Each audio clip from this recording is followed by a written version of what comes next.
келесі тақырыптарға ойыссақ дейміз. Жалпы дүниежүзілік денсаулық сақтау ұйымының дерегі бойынша өлім жітімнің ең көп себебі жүрек қан тамыр аурулары екен. Ал біздің Қазақстан бұл аурулар бойынша алдыңғы орында тұр. Жүрек қан тамыр аурулары неден пайда болады? Және біздің үлкен, дәл қазір экран алдында отырған зейнеткерлер болсын, 50 жастан асқан көрермендеріміз болсын, стенд қою, шунт салу деген дүниелерді естіп жүрген боларсыздар. Олар қалай жасалады? Қазір дәрігерден сұрайық. Жалпы тамырдың бітелуіне қарсы оны кеңейтетін каркасты Чарльз Доттер деген дәрігер ұсынған екен. 93 жылы ғана алғаш рет осындай оталар жасалыпты. Біздің елімізде 2005 жылдан бері жасалады. Абай Нұртасұлы, сізді ортаға шақырсам деп тұрмын. Бүгінгі тақырып өте актуалды. Біз үнемі естейміз, жүрекке операция жасалып жатыр, стенд қойды, шунт қойды деген. Екеуі бір отама, айырмашылығы неде, көрермендерге түсіндіре кетсеңіз? Рахмет. Жалпы жүрек қан тамырлары бұл жүректің сыртқы бөлігінде орналасқан. Сыртында, Жүректің сыртында, міне, мынау макетте, мынау үлгіде жүректің қан тамырлары, міне қызыл болып белгіленген. Бұл қолқадан келген күре тамыр, көкпен белгіленген бұл вена тамыры. Бұлардың барлығы жүректің сыртқы қабатын қанның құрамындағы ауамен қамтамасыз етеді. Оттегі тасымалдап тұрады. Және қанның құрамындағы барлық микроэлементтерді осы тамыр арқылы тасымалдау жүйесі. Ең бастысы мынау біздің бұлшық ет, жүректің бұлшық еттің қабаттары болады. Осы қан тамыр арқылы барлық жүректің бұлшық ет қабаттарына қанның құрамындағы оттегі мен пайдалы элементтер кіріп қан айналым жүйесіне қатысады. Енді тамырымыз неге бітеледі? Соған тоқталайық, Тамырымыздың бітелетін себептері көп. Ол ең бірінші әрине зиянды әсерлер, темекі шегу. Содан басқа да зиянды қазіргі вайптар қолдану мысалға көп. Біз оны көп жағдайда тек өкпеге әсер етеді деп ойлаймыз. Демек, жүрек қан тамырларына да әсері мол. Әрине, өкпе мен жүрек өте жақын орналасқан мүше. Сондықтан өкпеге түскен ең бірінші темекі, ол бараттағы темекінің құрамындағы формальдегид пен смола болады. Соның барлығы өкпеден жүрекке тасымалданып, осы жіңішке тамырлардың ішін бітей бастайды.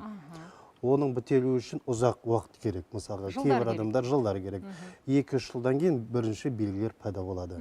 Және одан басқа физикалық жүктеменің болмауы. Мысалы, адамдардың қазір заман талабына байланысты көбі көлікпен жүреді, жаяу жүріс деген жоқ, физикалық еңбекпен айналысатын адам жоқ. Сондықтан жүрек соған үйренішікті болады дағы. Кез келген бір физикалық жүктеме алсақ, мысалы бір ауыр затты көтерсек, сонда ол тамырлары тарылып, спазм беріп, ауырсыну беруі мүмкін. Сондықтан бірден спортпен шұғылданған жағдайда да осындай дүниелер болып жатады. Демек, бәрін жаймен бастаймыз. Әрине, бәрін жаймен, баппен, өзінің уақытымен бастау керек. Бір мезетте үлкен жүктеме алуға болмайды. Әр адам өзінің енді физикалық төзімділігін біледі ғой. Мысалы, кейбір адамдар күнделікті жүріс болса, кейбір адамдар жүгіреді, ал басқа адамдар мысалға ауыр физикалық спортпен де шұғылданады. Сондықтан әр адам өзінің жүктемесіне сай, өзінің несін біледі, төзімділігін физикалық. Ал енді сіздер үнемі жасайтын операциялардың ішінде атеросклерозды түйіннің пайда болуын жазған екен. Бұл тамырдың бітелуі ғой, Бұл тамыр кемерінің бітелуі. Тамырдың ішінде атеросклероз жиналады жылдан жылға. Оның құрамында, атеросклероздың құрамында ол холестериннің 2 түрі болады. Мынаны да көрсетіп қойдық, көрермендерге түсінікті болу үшін. Бұл біздің қан тамыр жүйесі деп ойласақ болады. Бұл макет жақсы жасалған. Енді міндерде көрініп тұр, ол уақыт өте бітеледі. Мысалға, ең бірінші ол қанның құрамында не бар, соны зерттеу керек. Біз мысалға қазір мәмс жүйесімен тегін бұны зерттеуге болады. Қанның құрамында холестерин, триглицеридтер, крахмал, кальций құрамын зерттеп, қарапайым қан анализін тапсырып, соны реттеуге болады. Оны учаскелік дәрігер өзі қажетті дәрілер қолданып, сонымен соның құрамын зерттеп отырған дұрыс болады. Мысалы, жылына 1 рет әр азамат, енді орта жастағы азамат еңбек жасындағы скринингтен өтіп, соны анықтауға болады. Ол ең бірінші көрсеткіш болады. Егер ол жерде ақаулар пайда болса, немесе кейбір анализдердің мөлшерлері дұрыс болмаса, онда кейін кардиолог маманына қаралады. Ал енді операциядан бұрын біз көп жағдайда кардиологқа барып, жүрегімізді түсіреміз, жүрегіміз жақсы екен деп ойлаймыз. Шын мәнінде тамырдың ішінде не болып жатқанын білу үшін қандай сараптама жүргізу керек? Шын мәнінде тамырдың ішінде не болып жатқан, ол тек қана алтын стандарт па, ол коронарангиография. Кардиограмма емес. Кардиограмма ол тек қана жедел пайда болған ақауды көрсетеді. Ол жедел пайда болған инфарктты көрсетеді, немесе басқа да аритмияларды көрсетеді. Ал тек қана тамырда не пайда болған, ол 100% нәтиже беретін коронарангиография.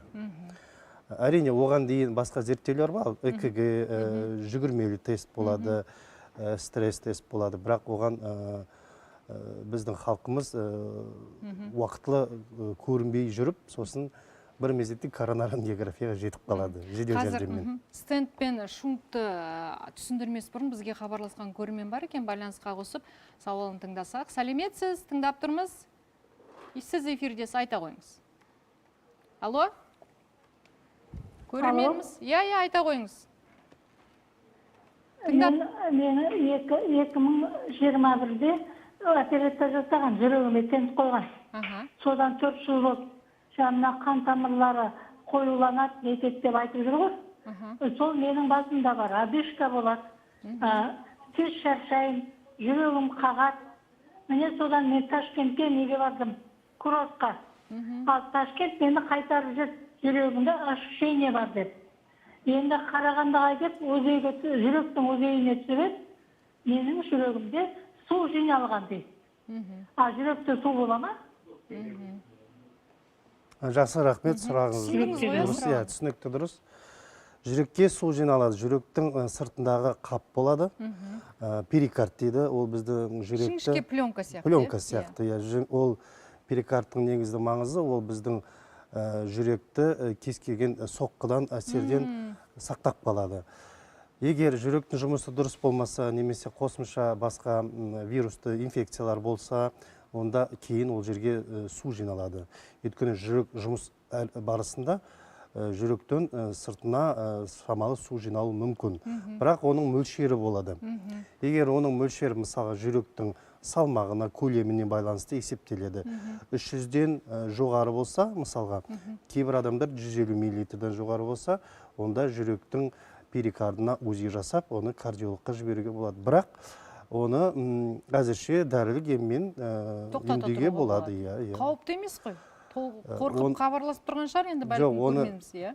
Кешіріңіз, оны зерттеу керек. Ең бірінші кардиологқа барады, анализдерді тапсырады, содан кейін қандай мөлшерде бар екенін анықтағасын дәрімен оны орнықтыруға болады. Кейін қанның құрамында басқа инфекциялар болатын болса, оған сол арнайы ем қолданады. Оның барлығы емделеді.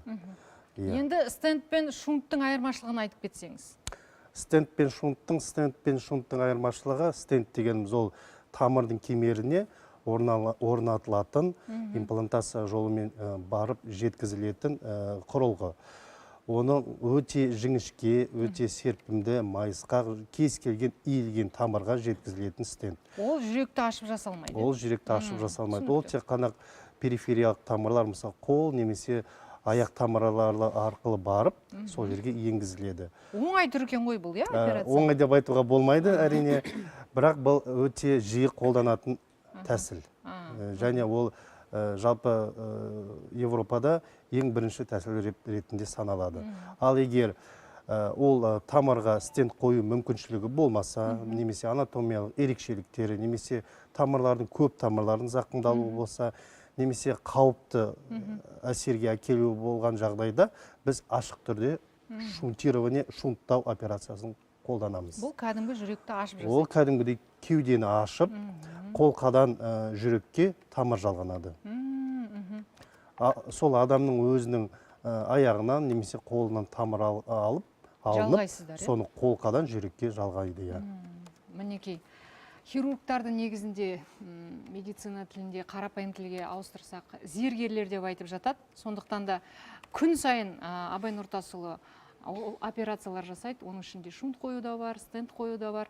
Бұл операциялардың пайда болуы жалпы адамзаттың өмірін, жасын ұзартты десек болады ғой. Әрине, дұрыс. Ал бізде қазір шағын үзіліс. Қымбатты көрермендер, сауалдарыңыз болса, студияда педиатр, кардиохирург, жалпы тәжірибелік дәрігер. Хабарласыңыздар, WhatsApp желісіне сұрақтарыңызды жазыңыздар. Саулыққа жол іздейтін теледәрігер эфирде жұмысын жалғастырады. Бізге хабарласқан көрермен бар екен, байланысқа қосайық. Амансыз ба, тыңдап тұрмыз. Сіз эфирдесіз, қандай сауалыңыз бар, айта қойыңыз. Мен тыңдауым керек басшыш. Апа, бізді теледидар арқылы естімейсіз, телефон тұтқасы арқылы естейсіз, теледидардың дауысын жауып қойыңыз. Ал тыңдаймыз. Жақсы, рахмет. Айта қойыңыз. Менің 20 жылдан бері бір тамырым 25% деп келген. Менде страшно обдышка. Сосын 22-де қайтадан коронография жасатты, қайтадан 20-25% солаймен тұр деді. Онан кейін биыл 24 жылы сентябрь айында қайтадан жасатып едім, 60% келген, сізге стенді қоюға болмайды. Бірақ менде страшный обдышка 20 жылдан бері. Сосын қазір жүрегім дүрсілдеп, мен общем әлсіреп жатып қалам. Мен бір кардиологқа, мен Алматыда қараламын. Алматының учетта Алматыда тұрам. Мен кардиологқа айтам, менің мына немді жаңағы мына обдышкамды басатын бір дәрі бар ма деп едім. Маған идарби кло деген, сосын кароним кішек, ананы ертең кешкісін фитотиниз деген берді. Басқа маған дәрі берген жоқ. Менің обдышкам вообще басылмайды. Бірақ маған айтқаны, енді басылмаса 6 айдан кейін келіңіз, 6 айдан кейін мүмкін стенді салат шығарымыз деді. Мен не істеуім керек? Мен қатты ауырып жүрмін. Жақсы, апа, түсінікті. Абай Нұртасұлы. Неме ентігіп жүрем дейді апамыз, иә? Жалпы бұндай көріністер өте жиі кездеседі. Апамыз Алматыдан хабарласып тұр екен. 50-60% тарылған тамырларға стенд немесе шунт жасау көрсеткіштерін анықтау науқастың клиникалық көрінісіне байланысты. Апамызда қазірше жүректің ауырсыну болмауы мүмкін. Енді ең басты шағымы ауа жетіспеушілік ентігу ғой. Оған тарылудың түрлері болады. Бірнеше түрі болады. Егер жеңіл түрде созылмалы тарылу болса, стенд орнату көрсеткіші жоқ. Бұл жағдайда мүмкін жүрек кеңейген шығар. Мүмкін жүректің аластау лақтыру функциясы төмендеген шығар. Немесе жүректің екі бөлігі бір-бірімен сәйкессіз жұмыс істеу барысында осындай ентігу болуы мүмкін.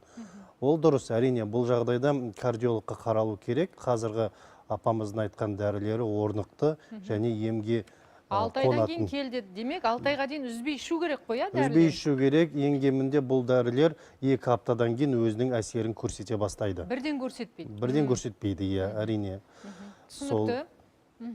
Түсінікті. Біз енді әлбетте ғажайып дәрі, ғажайып әдіс іздейміз. Жазира Жұрханқызы жаңа бағдарламаның алғашқы бөлімінде кардиограмма тамырлардың бітелуін анықтамайды дедік. Тамырлардың бітелуін анықтайтын зерттеуді қалай алсақ болады? Ол тегін бе, кімге барып жолығамыз? Бірден барып, ондай зерттеуді жасауға мүмкіндік бар ма?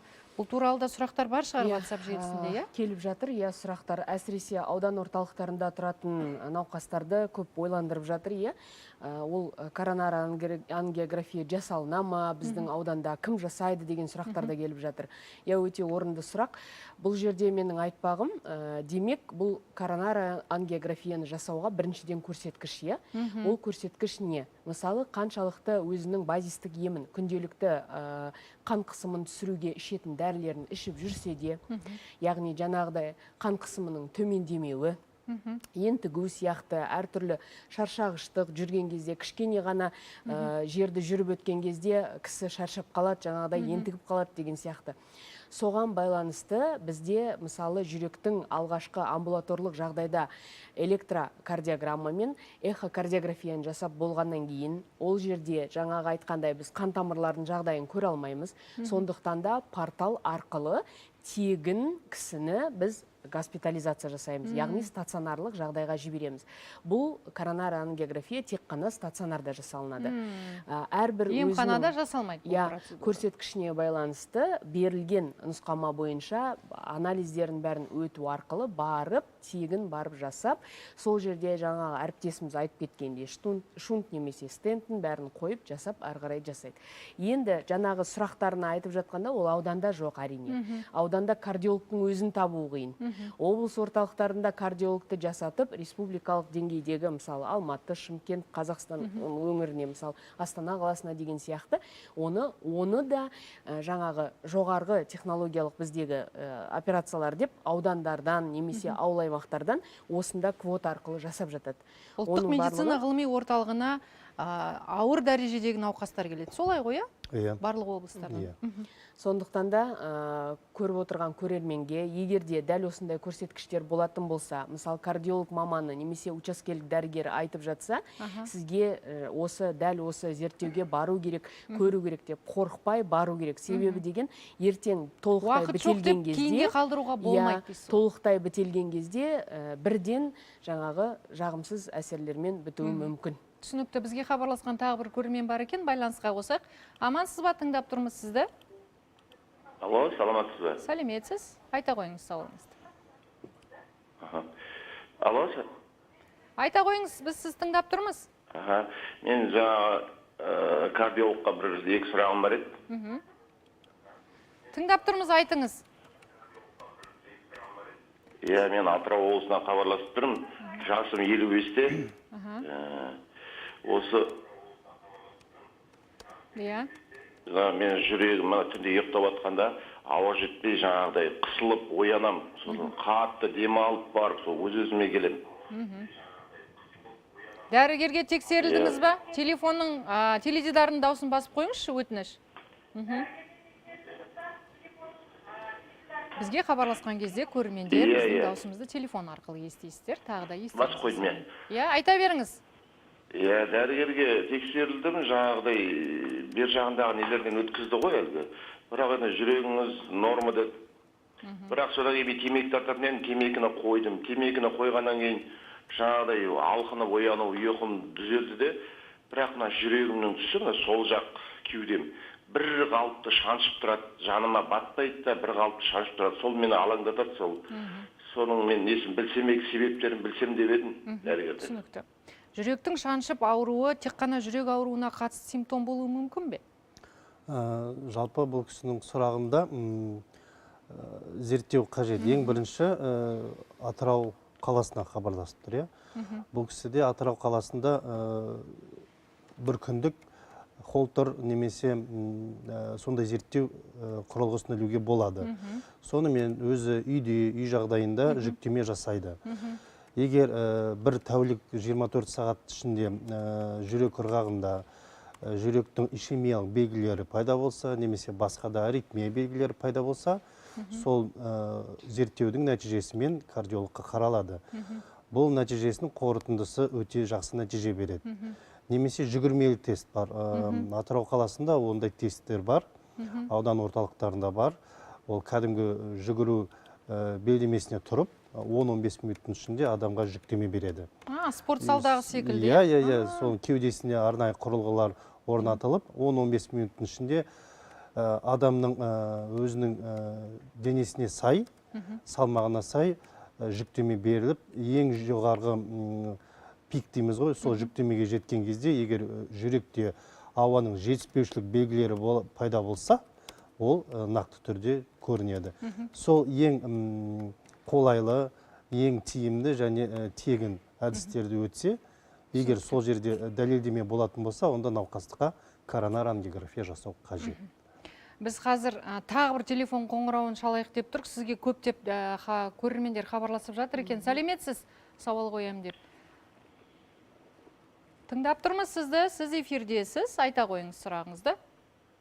Мен мұны дәрігерге қоятын сұрағым, осыдан 18 жыл бұрын аорта коронарный шунтирование жасаған 2006 жылы.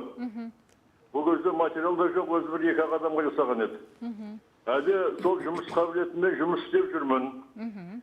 Әде бір күнде тоқтаған жоқ, биыл трудовой стажым 50 жыл болып қалды. Жарайсыз.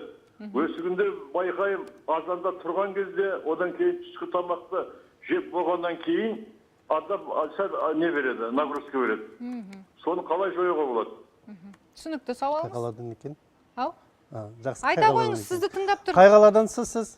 Қайдан хабарласып тұрсыз аға? Мен Мақтарал деген ауданмын, самый юг. Түсінікті. Жақсы. Түркістан облысы. Түсінікті аға. Жалпы, Сөйлеңіздер сіздер. жақсы. Ол тек қана астан кейін пайда бола ма, әлде үйде үй жұмысымен айналысқанда бола ма? Тамаққа тойып алып жатқаннан кейін, Тамақ ішкеннен кейін. Жақсы. түсінікті. дәрігердің дауысын естіп жатқан жоқпын ғой мен. Жақсы, енді бізді теледидардан естисіз, телефон тұтқасын қойсаңыз болады, қазір дәрігер кеңесін айтады. Жалпы мынау сұраққа мындай жауап. Бұл науқасқа 16 жыл бұрын аорта коронарлық шунт отасы жасалған. Қазіргі уақытта егер адам жұмыс жасаймын дейді, жұмысқа кедергі болмауының себебі, нәтижесі өте жақсы. Демек, бұл адамның шунттары бітелмеген, олар өз ісін атқарып тұр, орнықты жақсы істеп тұр. Менің ойымша, бұл қатты алысқа жүрудің қажеті жоқ. Кардиологта кардиограммадан өту керек. Мүмкін ағамызда аритмия пайда болған шығар.